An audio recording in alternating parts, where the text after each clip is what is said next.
sincerely apologize. And I feel at 11, the 6 was 1 hour late. So my sincere apologies.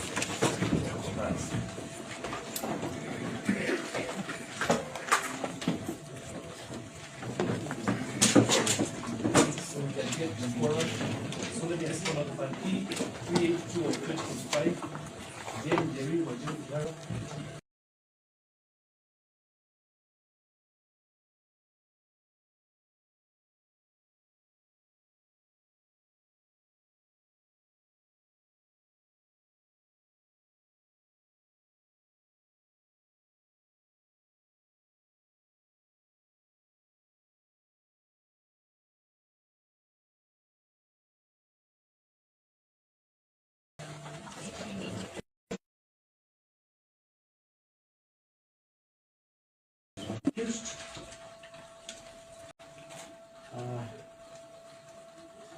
Ewanjiro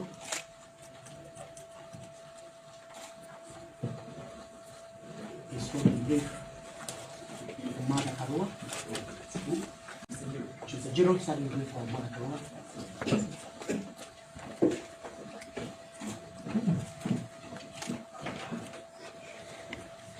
Manzo is going to brief for Alonso Lusioka.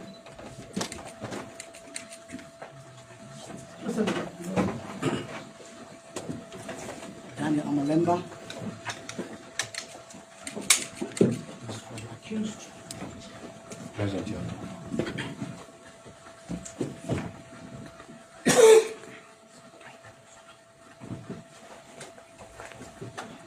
Associate Kihara has come.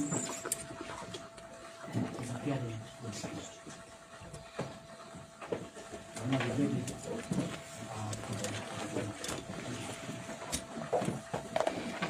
Good morning, everyone. For the state, my name is Mo. Together with Miss Sonia, we are ready for the reading.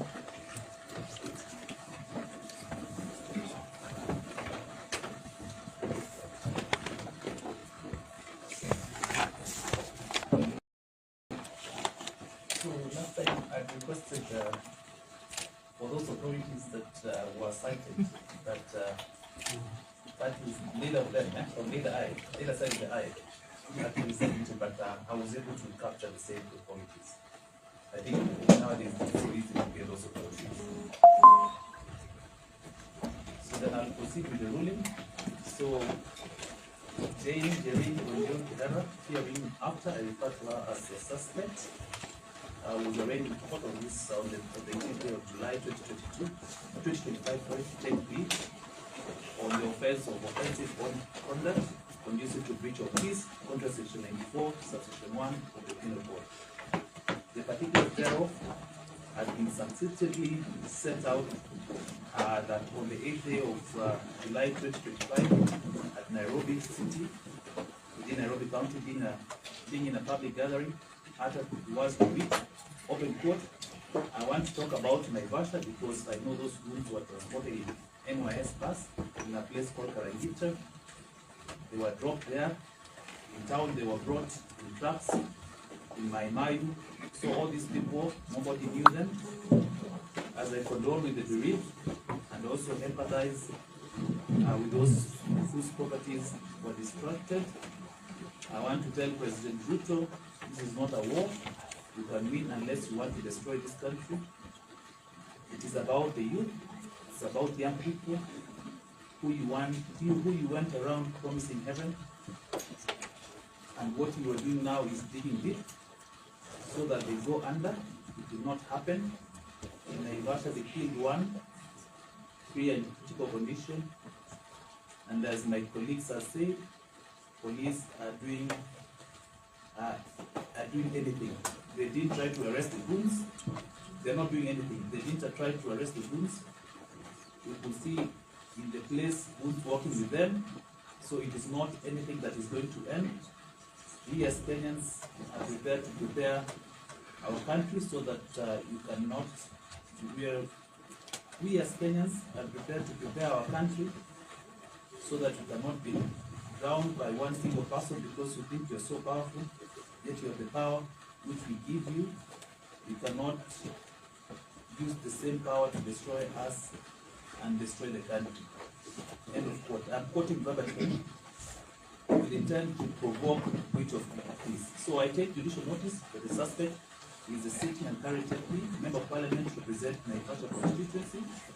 The suspect was represented by a battery of council who were led by Dr. Kalonzo Musyoka, Senior Counsel, Mr. Muturi, Mr. Kihara, Mr. Kiragu, Mr. Ndego Njiru, Mr. Weregi, Mr. Malemba, Mr. Nyambu, Mr. Wabugu Wabujohi, Mr. Mageto, et al.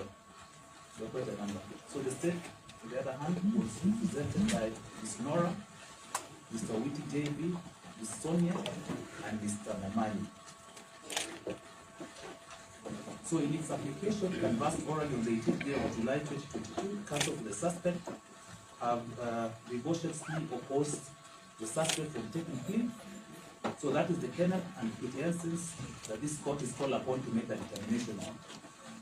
Dr. Musyoka, Senior Counsel, has urged that on the casual glance of the charge sheet, the suspect is charged with the offense of offensive conduct, contra section 94, subsection 1 of the Penal Code. Senior Counsel agreed that this is purely political persecution and that the alleged utterances falls within the constitutional realm and orbit of freedom of expression and press, and furthermore, the particular does not disclose any offense. He poignantly supplicated that other people or politicians have said worse statements, thereby ignoring selective and or discriminating prosecution. Senior Counsel was appalled by how the arrest was conducted in terms of the public resources used and the numerical force that was used against the backcloth of the misdemeanor charges that now the accused has been arraigned. And therefore, he espoused that the acts by the enforcement agency were all unconstitutional. On his part, Mr. Kihara stated the particulars of the offense as well do not disclose the ingredients and were unconstitutional. He submitted that being a member of parliament, the suspect was a mouthpiece of our constituents and which she exercised by dint of Article 33 of the Constitution. Mr. Ndego Njiru guarded this court on the enforceability of rights within the refraction of the constitutional imperative and the dictum vis-a-vis the statutory provisions and the doctrine of stare decisis.